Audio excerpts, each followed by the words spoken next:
So sit comfortably, rest your hands in your lap and your feet on the floor, your eyes half closed, relax your shoulders, tuck your chin slightly so your head is balanced on your neck.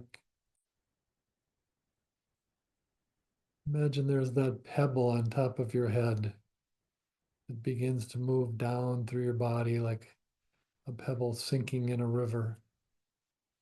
You feel it move from the top of your head down into your forehead. And as it sinks, it kind of leaves some calm behind. So you feel your forehead relax, your eyes relax.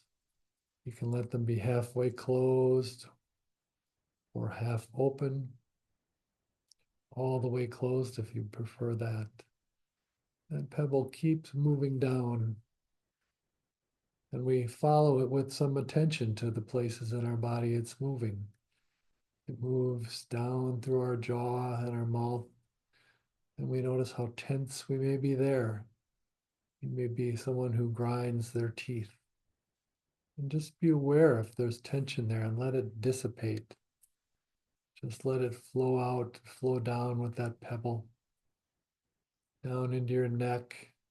Again, a place where we hold lots of tension. Tucking your chin slightly will stretch out the muscles on the back of your neck.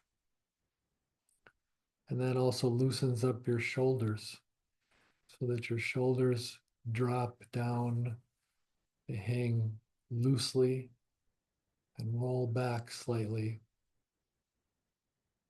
which opens up your chest, allows you to breathe more fully. It also has the feeling of not, not bending over to protect our hearts, our feelings, our emotions, our vulnerabilities that are there in our chest. It moves down through your back, down into your lower back. Notice the tension there. So often we hold so much there, and it's because we try to carry too much, really literally, or just try to carry so much emotional on our own shoulders.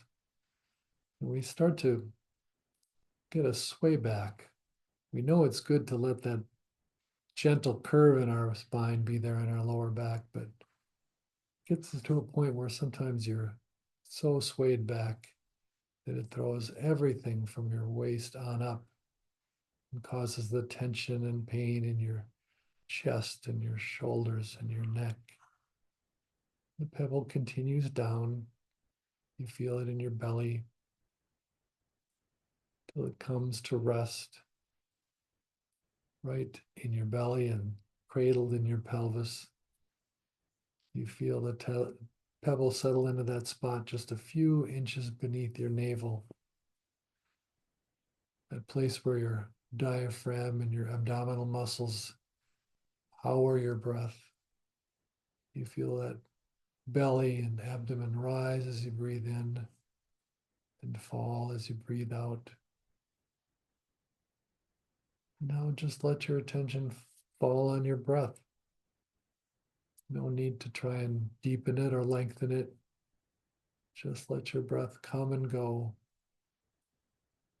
And you may find, as you did with just being aware of tension, that you don't put energy into that tension. And in the same way, if you don't put tension or energy into your breath, you allow it to just flow naturally. And it tends to flow a little deeper and slower, getting that oxygen into your blood, into your brain, so that you begin to feel better, feel more peaceful and calm. You just continue with that awareness of your belly rising as you breathe in and fall as you breathe out.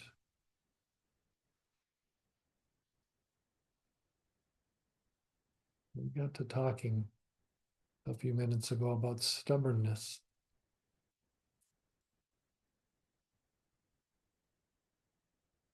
sometimes it's a good thing to have. I think more often it's not a good thing to have if you're trying to do it alone, if you're refusing help, if you're like the old fella that won't give up driving even though he should, not accepting our limits. Again, it's that emotional version of your back being swayed from carrying everything on your shoulders. Sometimes that stubbornness comes from the sense that you need to do it all, that no one else can do it for you. Or I think the other side of it is that idea that forms in us when we're about 13,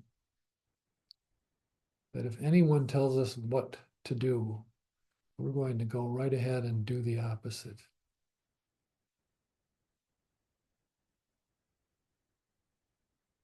And as we learn to do here with our body, with our thoughts and our emotions, that feeling of stubbornness is something too we can just give our attention to.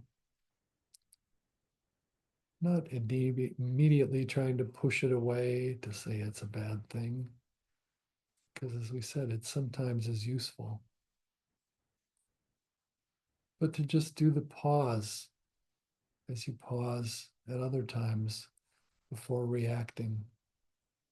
To just be with your breath and look at where that stubbornness shows up in your body. It may be literally in digging your heels in. You may feel yourself pushing down against the floor. Or maybe you clench your fists, set your jaw. But there is a kind of feeling of wanting to fight. And sometimes, again, it's good to fight against something. But as an automatic response, it doesn't always serve us. Instead, we can do the pause, take a few breaths, and just become aware of what that stubbornness feels like in our bodies. And if you have the chance, you can look a little at your thoughts and see what they are telling you. Are they saying nobody tells me what to do? Or says nobody else will do it right, so I have to do it? Or I'm not going to give up this thing that I've done my whole life, whether it's driving, carrying a heavy weight. Or if you're a woman, I would imagine it might be feeling you have to do the cleaning. You have to. I remember my mother of that generation where you do spring cleaning, and that was a week of just pure stubbornness, taking down all the curtains, emptying out the cupboards, beating the rugs, flipping the mattresses over. It's as though she was possessed. And sometimes it's as though our stubbornness possesses us and we feel that we don't have a choice. But we always do have a choice. And sometimes that secret is on turning around to look at it within ourselves rather than letting it tell us, well, it's these other people are the reason I have to be stubborn. Instead, looking at why I feel I need to be stubborn, looking at how it comes up in my body. And there are then a few questions I can ask myself. If there's something I'm trying to do, I can ask how important really is that I do this.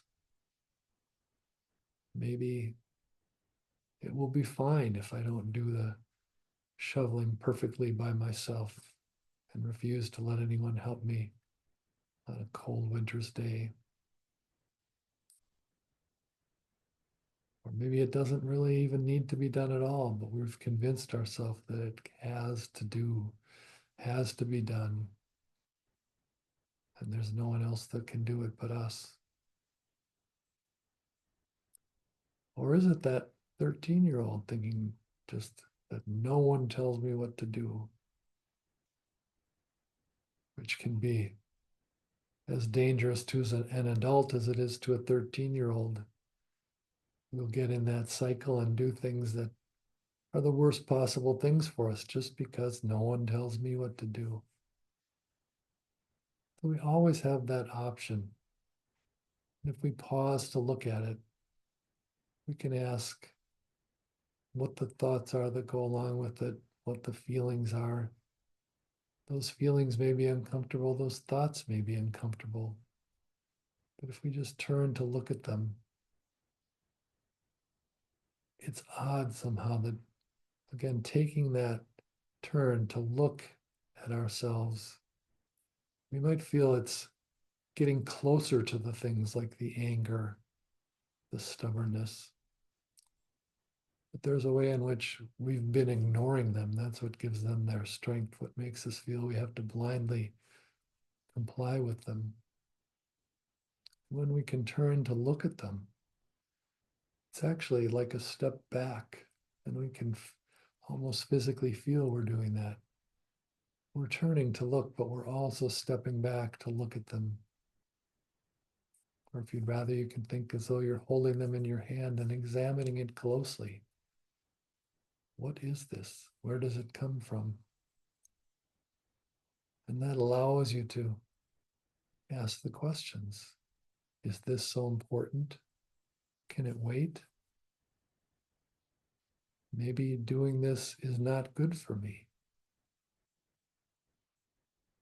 And you can almost feel as though you begin to relax and there's a softening. Those fists that are clenched begin to open. Your shoulders again hang loosely.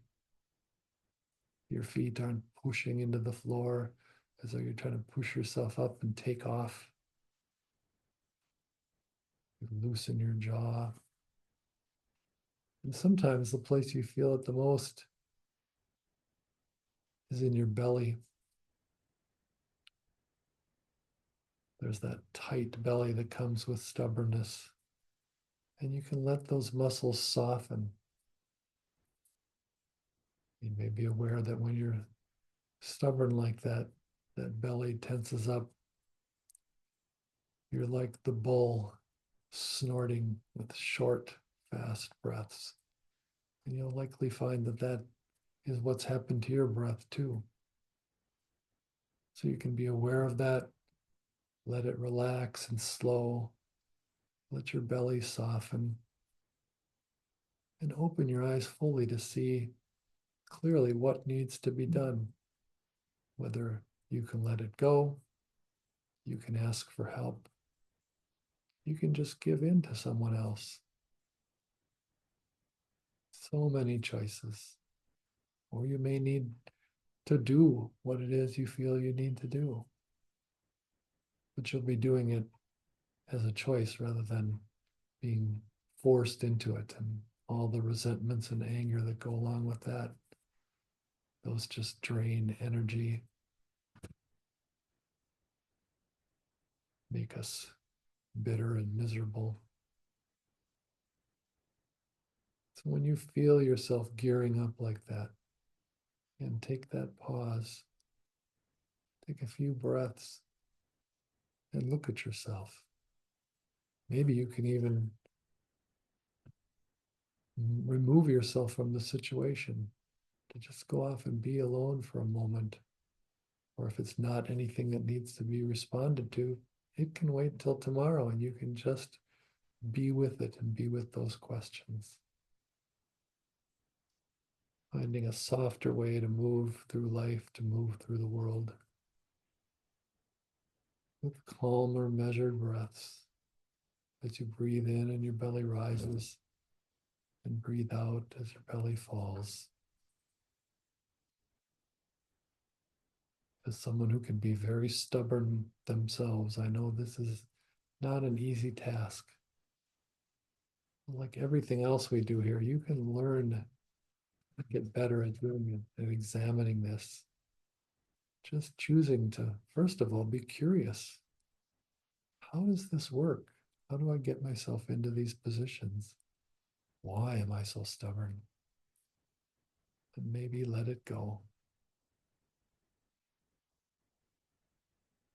Breathe calm, deep breaths. We'll take 3 deep breaths to close. And when you're ready, open your eyes.